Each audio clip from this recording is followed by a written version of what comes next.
It's family fun night at the Silver Age Cinema. Just kidding. Grab your favorite antidepressants because tonight Taxi Driver drifts into madness and hardcore plunges into despair. Two men will have to go to the dirtiest corners of the city to save a soul. But first,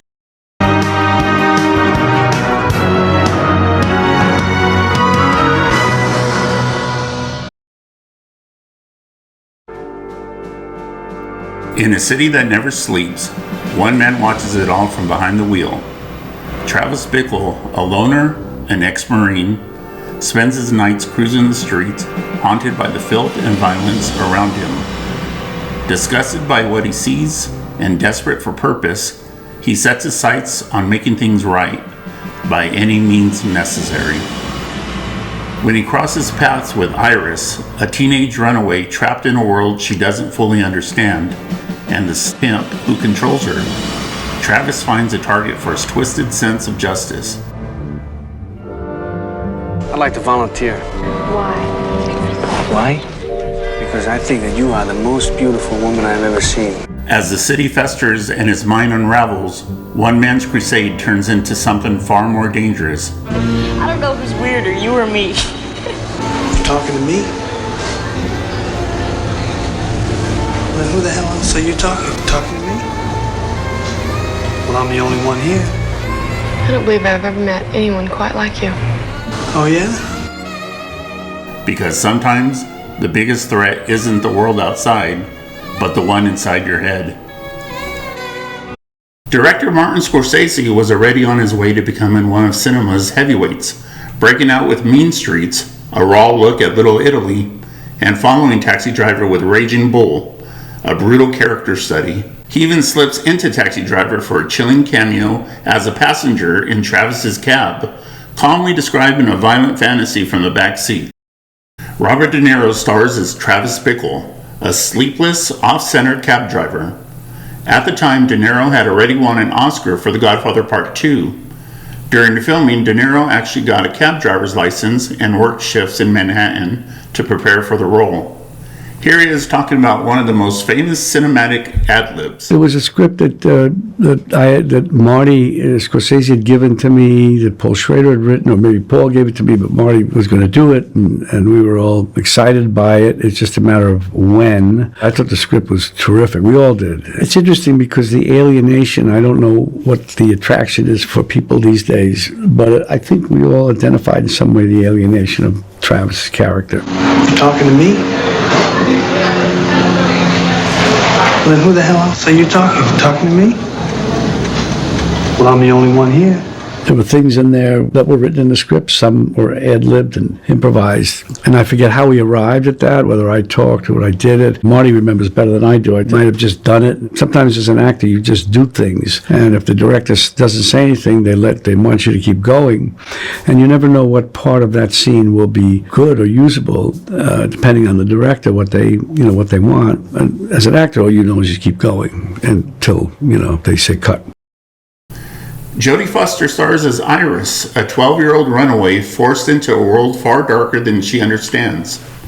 Earlier known for Disney roles like Freaky Friday, she'd go on to win an Oscar for The Silence of the Lambs. Because of her age, a body double was used for certain scenes, and Foster had to attend therapy sessions with a social worker to process the mature material. Sybil Shepherd stars as Betsy, a campaign worker who becomes the object of Travis's misguided affection. She was already a familiar face from The Last Picture Show. She had become a household name thanks to the hit series Moonlighting, which was one of my favorites. Her casting came directly from Scorsese after a chance meeting. At the time, she was dating Elvis. Harvey Keitel stars as Sport, the smooth-talking pimp with a sinister edge. He'd worked with Scorsese before in Who's That Knocking at My Door, his gritty, low-budget debut, and he'd become a Tarantino regular, starting with Reservoir Dogs. To prepare, Keitel spent time with actual pimps in New York, picking up on their speech, their swagger, and the street routines to help his performance in this gritty realism. What the hell? What the hell is up with selling snacks at a porn theater? I can't think of a more nasty place to eat and buy food. I guess different times. Anyway, here's the review.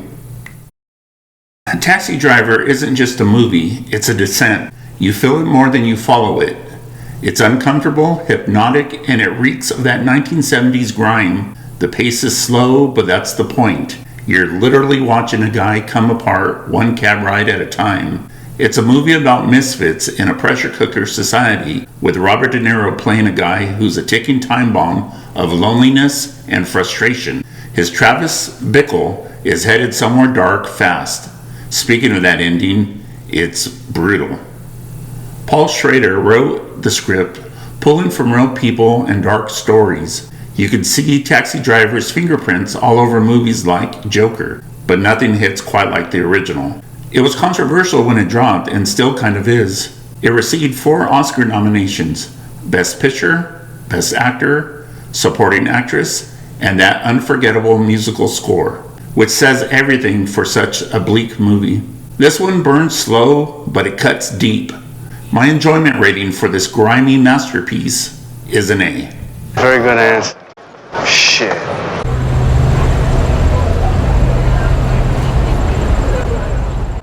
Leave your guess down in the comments.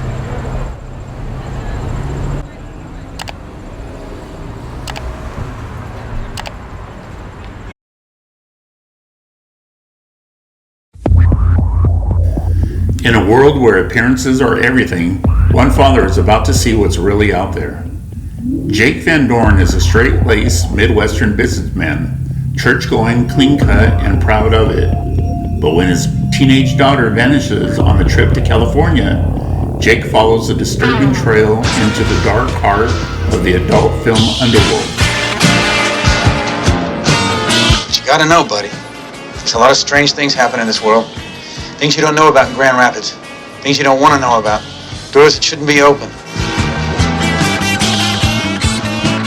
What begins as a missing persons case spirals into a grim odyssey through neon-lit back alleys, peep shows, and porn sets, where trust is a currency and truth is hard to come by.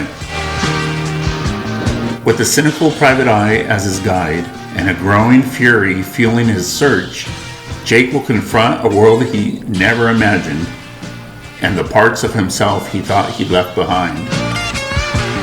Because when the lights go out, everyone has something to hide. Turn it off! This is Hardcore. Paul Schrader wrote and directed Hardcore, marking his second turn behind the camera. He had just come off his debut, Blue Collar, a gritty story about the working class. Schrader was raised in a strict capitalist home where movies were banned, so he didn't see a film until college. Here he is explaining some of his frustration with this movie. It's the only film that I've ever changed the ending on under studio pressure. And I've never done it since. And I'm the only one to blame. You know, I did it. The original ending was sort of more like Chinatown, which is, forget it, it's Chinatown. You know, go home, pretend this didn't happen. You know, but how do you pretend it doesn't happen? I thought that was a much more interesting film. George C. Scott stars as Jake Van Dorn, a conservative Midwestern father thrust into an unfamiliar world. Scott was already an Oscar winner, best known for his explosive turn in Patton. He would later appear in The Changeling, a cult horror hit. On set, Scott's intensity was so dialed in that Schrader reportedly filmed many scenes in one take just to capture his raw, unpredictable energy.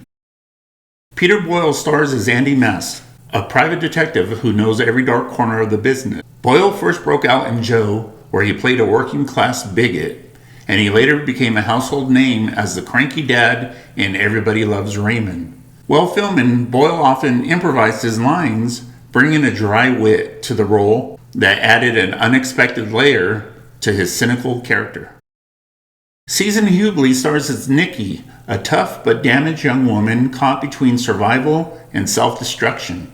At the time, Hubley had earned attention with her work in TV dramas, and later went on to star opposite Kurt Russell in Elvis, whom she briefly married. Her streetwise performance in Hardcore was reportedly based on interviews she had conducted with real sex workers while preparing for the role.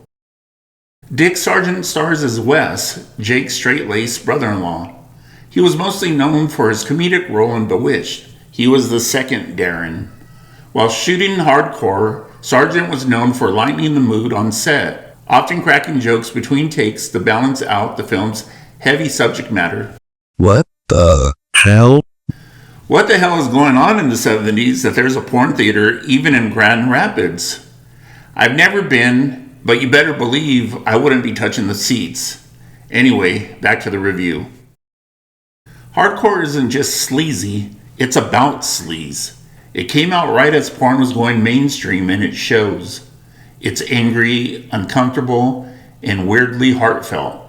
A father's worst nightmare wrapped in 70s sleaze. George C. Scott storms through the movie like he's about to burst the vein, diving headfirst into the sex industry to find his missing daughter. It plays like a perverted take on The Searchers, only instead of dusty planes and war cries, it's peep shows and motel beds with stained wallpaper. There's a surprisingly sweet bond in the middle of all this grime between Scott's character and a young sex worker who becomes his unlikely partner.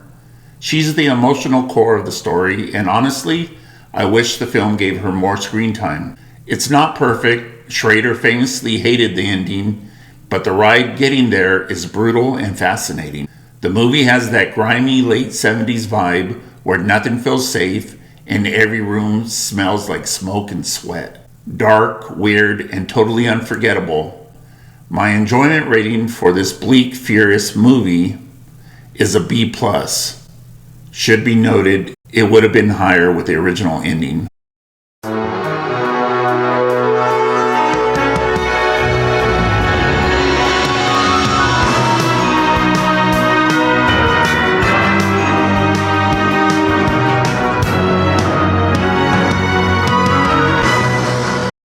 Hey guys, what'd you think of that episode?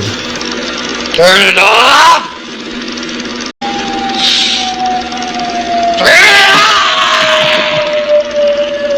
Okay, I guess I'll see you next week.